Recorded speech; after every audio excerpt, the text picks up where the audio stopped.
Alrighty, welcome back everyone. We just talked about all the other big games going on this weekend. We got a huge one between Virginia and Florida State that I think some people are overlooking just a little bit. Arizona, Iowa State, another massive one. Notre Dame on upset alert over there in Fayetteville, Arkansas. Some great games coming up this weekend that might be overshadowed by the incredible games we got coming up this weekend. But let's get into a little bit of a headline catch up. This is usually something we do on a Friday. There's too much stuff that has happened early in this week for us to wait until Friday to do this. So let's go ahead and jump into it, and let's start with some injury updates. John Mateer is going to be out for 3+ weeks. He's getting surgery on his thumb, his hand today.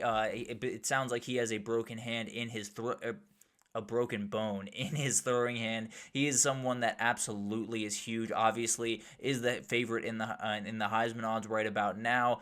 He's going to miss probably around a month. It's kind of up in the air what this looks like. And early on when this first came out, I was thinking, okay, he's got the bye week. He's got Kent State. He'll be able to play against Texas, partly because I think this guy's just a warrior, and it's going to be really hard to keep him off the field for a game like that. Now, as more details come out, I become a little bit more skeptical of that belief. He probably will not be on the field for the Red River Showdown, or the Red River Shootout. Hate that people have changed that name. But at the end of the day, I do think he's going to miss for about a month here. What that looks like is they have a bye this upcoming weekend. They have Kent State next week. So that's going to be more than fine. You should be able to get a win. Then you got Texas. Then you got South Carolina. Then you got Ole Miss. Then you got Tennessee. He's got to find a way back at the very least by that Ole Miss game, because you could lose to Texas. You could lose to South Carolina, and then you're walking a tightrope the rest of the way. If you go 2-1 in those games, you feel great about getting John Mateer back. You're still firmly in the CFP mix. You have all the ability in the world to still make a run at this thing. It's far from ideal. There's no doubt about that, and it's definitely one of those things where, for whatever reason, in that Oklahoma game specifically, and really a lot of games, and we'll talk about it here in a second, Texas finds a way to get a backup quarterback. And it's nothing to do with Texas. I don't know how it happens, but at the end of the day, this one's going to break their direction. Michael Hawkins is going to take over. We saw him last year, played some really good football, very athletic, fun player that absolutely can keep this thing afloat. It doesn't make any of these games a layup for Texas or for South Carolina going forward. There's still a very good team with an incredibly good defense on the other side.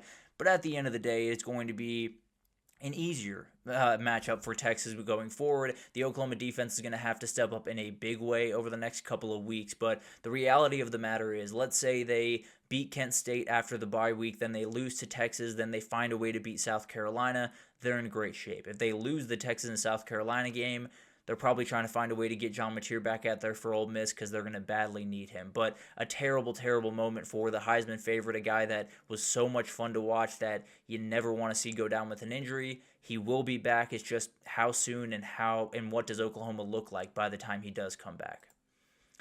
DJ Lagway, I said we'd talk about another Texas quarterback situation. DJ Lagway is currently in a boot, and he has a bye week this upcoming week, and then Texas comes to town. And right now, it sounds like he is going to play. That is the thought, at least around there right now, that he is going to be on the field for that football game.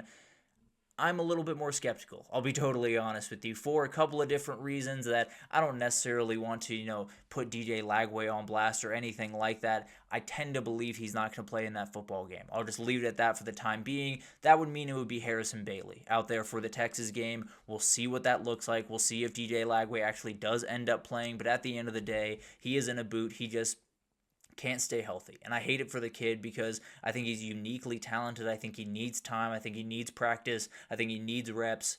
And he just can't quite get them, because the health has just been a huge, huge issue from really the second he showed up at Florida. So a lot of things to figure out for him.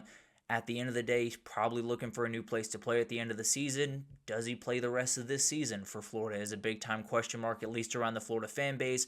I like to think he's going to be on the field against Texas, but I'm rather skeptical of that being the case. Devon Dampier was hurt going into the Texas Tech game. He was out of practice on the Thursday and Friday leading up to that game. This is obviously not to take anything away from Texas Tech. It's just to give you a little bit of an idea that maybe that Utah offense is a little bit more potent than it showed on Saturday. Maybe they can turn it around this weekend against West Virginia, and they'll be able to get that win and look like the team that they look like in the first 3 weeks. I don't know how badly he was hurt. I don't know how much it changed what that team was capable of doing, but it is something worth noting. If you're, really nervous about Utah, maybe you should be a little bit less nervous. If you're, buying all the Texas Tech stock in the world, not saying to stop, that's a really good football team, but maybe it just gives you a little bit of perspective about what happened on Saturday. Coaching carousel time, and Mike Gundy is fired. That is words I really never thought I would say, if I'm being totally honest with you. The second longest tenured coach in college football, right behind Kirk Ferentz up there at Iowa.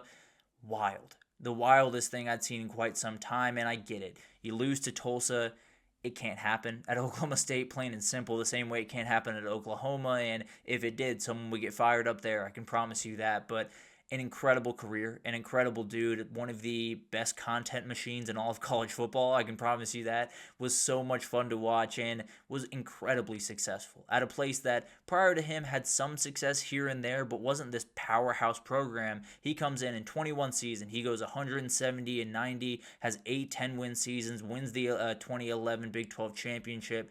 He was a special coach. There's no two ways about that. Put a number of really good quarterbacks in the NFL, whether you want to talk about Mason Rudolph or Brandon Weeden or all of these guys that he was able to get the best football out of, that almost won Heismans under this guy, and then some great receivers that came through there, mainly Justin Blackman, one of the most ridiculous athletes I've ever seen on a football field.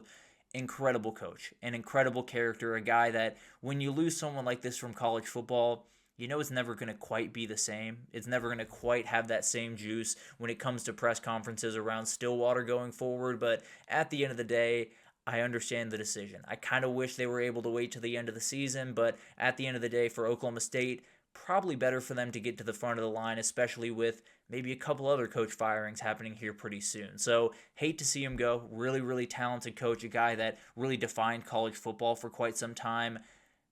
But I think it was time. I think it does make sense. Offensive coordinator Doug Meacham will be taking over in the interim for the rest of the year. And a couple of replacement options. Obviously, there's plenty of time to talk about this, and we will get into it more down the road. But G.J. Kenney over at Texas State would be a great young hire. Very good offensive mind, very smart guy that absolutely can handle that, I tend to believe. And probably could have made the jump a couple of years ago, but finally is able to maybe sink his teeth into it. Zach Robinson, the offensive coordinator for my Atlanta Falcons, actually, he is someone that I think the boosters are going to want that guy. And frankly, it's going to matter a lot what the boosters want in this scenario. So I think it's going to be Zach Robinson. If I had to put money on one guy to get that job, I would say Zach Robinson, because they need money to start rolling in a big way. But the other name is Colin Klein. If they can find a way to hire Colin Klein away from Texas A&M, that'd be absolutely massive. Ben Arbuckle at Oklahoma might be a little bit tougher to make that one happen, partly because of how fans would react around Norman. But at the end of the day, I tend to believe if you can find a way to get Colin Klein on that staff, you do it. It's an incredible, incredible coach. The other part of that is, who knows what Kansas State's going to be doing at the end of this season. I don't think they're going to be letting Chris Klieman go, but if they do, I can promise you Colin Klein is the very first call, and I don't think he's hanging up on that one. So a lot on the board for this one. If I had to make a guess, I would say it's going to be Zach Robinson, the former quarterback there, that I think a lot of boosters would be more than happy to hand their money over to.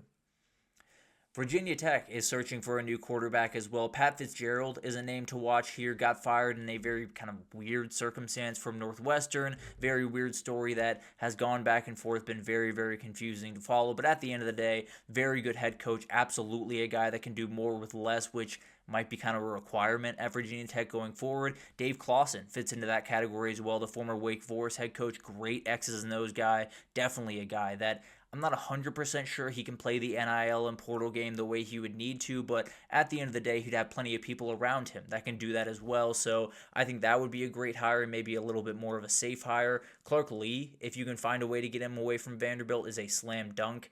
I don't think you're going to be able to do that. Shane Beamer has been brought up. Obviously, his father coached there for a very long time. Again, I think it's going to be really hard to pull that off, even with the ties there. But who knows? Maybe he wants to coach where his dad coached. a couple of my picks, this is from the G5 level, so obviously those picks up there I think would be great, and any one of them would do a great job over there. But my top picks, Ryan Silverfield from Memphis would be a great pick. Jason Candle, the head coach of Toledo, does a great job up there and someone to watch. And then if you want to get really, really fun, Tyson Helton, the head coach of Western Kentucky, can bring an offense to that place that would be really fun to watch and make them a very interesting team in the ACC. So plenty of options out there. Virginia Tech still looking around, and I tend to believe they have enough good options to really get someone good. If I was making a guess, I'd probably go with Pat Fitzgerald. I think it's a safe choice that absolutely can get you in a place to do more with less, which they're probably going to have to do going forward. And then finally, UCLA. Will Stein is probably the guy you're going to want to watch closely here. He would be a slam dunk hire. There's no doubt about that. A very, very good offensive coordinator up there at Oregon, and has learned from one of the very best when it comes to recruiting and the way to run a program in Dan Lanning. So I think that'd be a slam dunk. I think that's one that if you can pull it off, absolutely do it. I believe he was there as the OC prior to going to Oregon, if I'm not mistaken. I believe that's right. So he's going to be someone that absolutely is on the top of the brain. Jed Fish was the interim in 2017, and they probably should have hired him then. But at the end of the day, if they can find a way to pull him away from Washington, absolutely do that. I don't know if they're going to be able to, but UCLA, if they want to get desperate enough and they want to get real enough about this, I think Jed Fish would be the hire, and if I'm being totally honest. And then Tony White is another name to watch. He was there prior and is now at Florida State as the defensive coordinator. He's someone that absolutely could get this job. My top picks would be Will Stein, absolutely up there. Jed Fish would be another great one. And then Jason Eck, the head coach over there in New Mexico, was able to beat UCLA earlier this year, so you got an up-close look at him. Very talented young head coach, and I think if you're looking at UCLA right now, if you can find a way to use a little bit less money, maybe on the head coaching hire, to pour more money into NIL, you're going to win in a big way. Now, would UCLA make a hire that maybe not as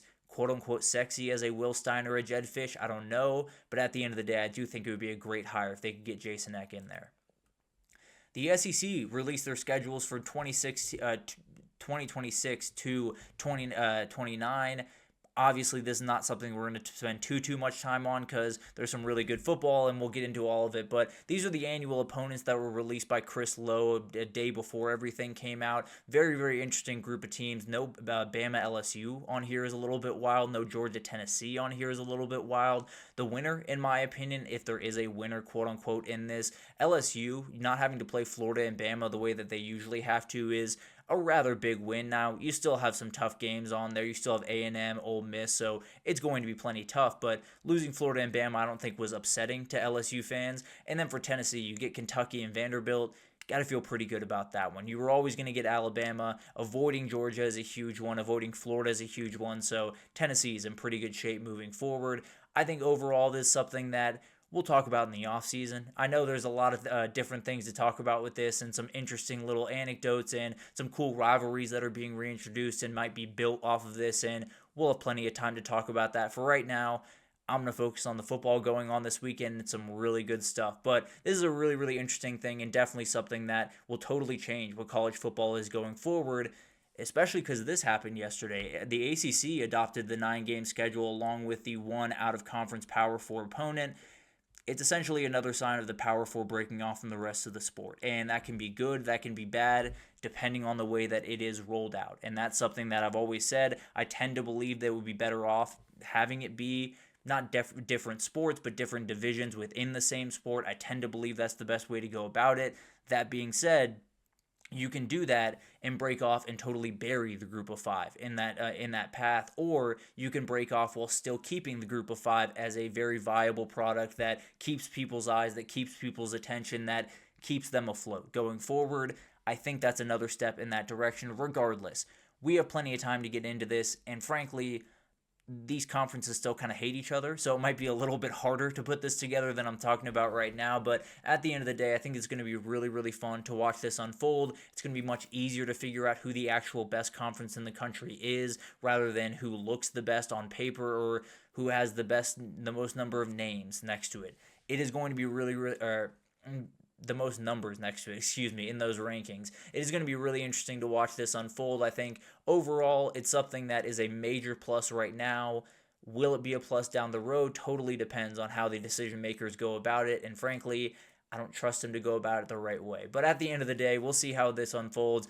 It is going to lead to more fun games, and I am not someone to turn my nose up at that. So it'll be really fun to watch all of that unfold. Obviously, the schedule stuff is stuff we can worry about in the offseason. The head coaching stuff is going to get really interesting over the next little bit, especially Oklahoma State. It's such an interesting job with a number of different moving parts. We'll see how quickly that can happen, especially with a guy like Zach Robinson, who hypothetically would be working all the way into January and late January at that. So a lot of things to figure out in terms of those hirings. And then hate to see John Mateer go down. DJ Lagway just got to stay healthy at some point. I don't know what that looks like. I don't think it's going to be at Florida, but we'll find out what happens with DJ Lagway going forward.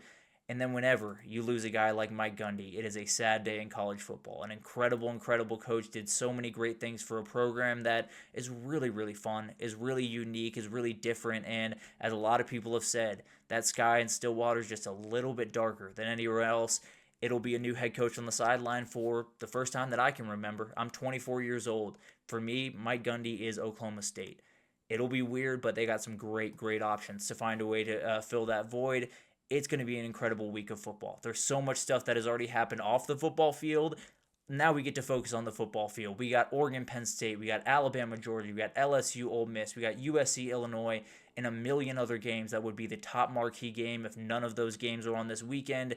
It's a special weekend. It's going to be incredible. We will be back on Friday to give some final thoughts, some superlatives, some best bets. I might even break down the best way to watch this slate because it is a lot of games going on at the same time. I might try to break it down as best I can. So we'll get into all of it on Friday. A great slate that we got coming up. Please do like, subscribe, comment, do all of that great stuff. Means the world to me. Love to keep this going in. It's been a great football season thus far. I think this weekend's going to be downright special, one that we will remember for quite some time. But we'll talk about it all on Friday, tie up some loose ends, and then enjoy the incredible stuff happening on Saturday. But thank you so much for tuning in once again, and I will see you guys on Friday.